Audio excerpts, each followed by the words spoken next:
Scholars say early followers of the Prophet Muhammad fled to Zeila from Mecca around 615 AD. And current residents say those early Muslims built a mosque facing in two directions, toward Jerusalem and Mecca. It is believed to have been one of the first outside the Middle East, marking Islam's initial entry into Africa. Arabs began to administer the small town on the Gulf of Aden soon after their arrival, but by the 16th century, Ottoman Turks took over administration, followed by a brief stint from the Egyptians. Britain began governing in the late 1800s. Throughout the century, Zeila developed into a major trading and commercial port. Yusuf Hassan Muhid is said to be Zeila's oldest resident. Muhid, who villagers say is 100 years old, remembers when tea was shipped in from India and animal hides, peanuts, and Ethiopian coffee were shipped out. My father was a businessman who brought in dates and other food items from Yemen.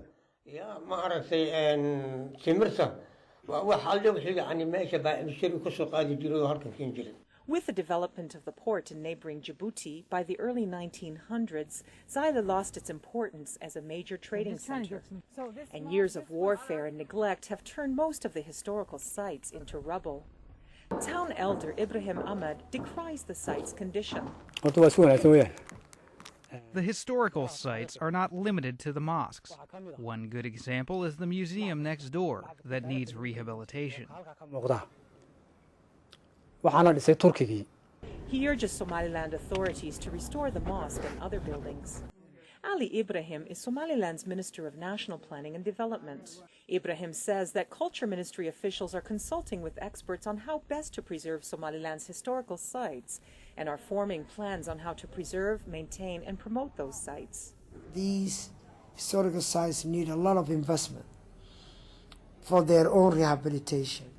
And I think the Minister of Culture does not have enough funds to do that work. That's why it is trying to attract foreign institutions to collaborate with them in the preservation of these historical cultures. So the work has started.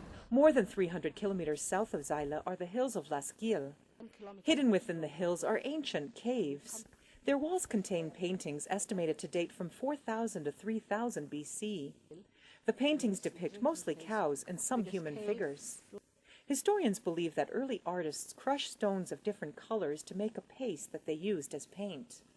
The historians call for the cave paintings to be protected from damage so that the legacy of the ancients can live on. Kathy Maitani for VOA News, Zeila and Lasgil.